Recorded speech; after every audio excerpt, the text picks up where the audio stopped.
महाराष्ट्राचं हे हिंदीकरण करण्याचा, भाषा बघा, भाषा कुठची चांगली असते, उत्तम भाषा असते. एक भाषा घडवण्यासाठी, उभी करण्यासाठी कित्येक पिढ्या खर्ची होतात, हजारो वर्ष लागतात. जशी गुजराती भाषा आहे, जशी मराठी भाषा आहे, जशी तमिळ भाषा आहे, प्रत्येक भाषा ही उत्तम भाषा असते. हिंदी भाषा देखील एक उत्तम सुंदर भाषा आहे, परंतु ती त्या एका राज्याची भाषा आहे, ती काही राष्ट्रीय भाषा नव्हे. तुम्ही आमच्या राज्यावरती तिसरी भाषा लादण्याचा का प्रयत्न करता, आणि तीही त्या कोवळ्या मुलांवरती. जे आतापर्यंत शैक्षणिक धोरण होतं की 6वी पासूनचा तुम्हाला ऑप्शनल, तुम्हाला भाषा कुठची घ्यायची असेल ते, आणि उद्या तुम्ही कॉलेजमध्ये पण असतात, ऑप्शनल भाषा असते, फ्रेंच असते, जर्मन असते, त्याला जी पाहिजे ती भाषा तो घेईल आणि आयुष्यात पुढे जाईल.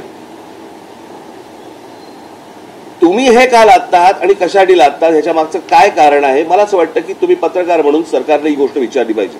माझी आजची पत्रकार परिषद ही महाराष्ट्रासाठीची आहे, मराठी बांधवांसाठी, भगिनींसाठी आणि मातांसाठीची आहे, महाराष्ट्रातल्या शिक्षकांसाठीची आहे, महाराष्ट्रातल्या जेवढे पालक आहेत त्यांच्यासाठीची आहे, मुलांसाठीची आहे, की ही सक्ती आपण लादून घेणार आहोत का महाराष्ट्रावरती. म्हणजे आधीच मराठी भाषेबद्दल जी या प्रकारचे काही थोडी बहुत अनास्था आहे, त्याच्यामध्ये जर समजा हिंदी तुम्ही अजून जर समजा लादलीत तर उद्या ही भाषाच संपून जाईल. आणि हे कोणतं धोरण आहे मला कळलं नाही सरकारचं. जर समजा स्वातंत्र्याच्या वेळेला अगोदर जर समजा मिळाल्यानंतर भाषावर प्रांतरचना झाली आहे, प्रत्येक राज्याची प्रत्येकाची एक भाषा म्हणून जर समजा एक पकडलेली आहे, तर तिथे ह्या भाषा लादण्याचा का प्रयत्न करतात? ह्याच्यामध्ये काय राजकारण आहे की अजून काहीतरी नवीन विषय भरकटवण्यासाठी म्हणून हे परत तुम्ही आणताय का?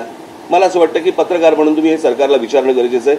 माझी महाराष्ट्रातल्या सगळ्या संपादकांना, पत्रकारांना, माझी लेखकांना, साहित्यिकांना माझी विनंती आहे की तुम्ही कठोर शब्दामध्ये याच्यावरती बोललं पाहिजे. तुम्ही ह्या गोष्टी आज जर समजा हा विषय दादला गेला तर मी तुम्हाला आत्ता सांगतो, भविष्यातल्या पुढच्या नजीकच्या काळामध्ये मराठीचं अस्तित्वच हे महाराष्ट्रात ठेवणार नाही. मराठी साहित्य संपवून टाकतील, मराठी सगळ्याच गोष्टी संपवून टाकतील आणि केंद्र सरकारच्या वरवंट्याखाली अख्खा महाराष्ट्र भरडला जाईल.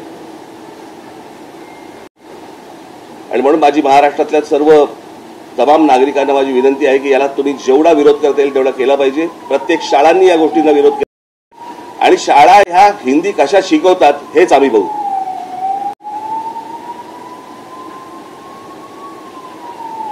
आणि हे जर समजा राज्य सरकारला आव्हान वाटत असेल, आव्हान म्हणून घ्यावं. पण हिंदीची सक्ती महाराष्ट्रामध्ये होणार नाही, कोणत्याही परिस्थितीत होऊ दिली जाणार नाही. गुजरातमध्ये, केंद्रामध्ये नरेंद्र मोदी आणि अमित शहा बसलेले असताना गुजरातमध्ये जर हिंदीची सक्ती नाहीये, आंध्र प्रदेशमध्ये नाहीये, तामिळनाडूमध्ये नाहीये, केरळमध्ये नाहीये, कर्नाटकामध्ये नाहीये, बऱ्याचशा ठिकाणी नाहीये,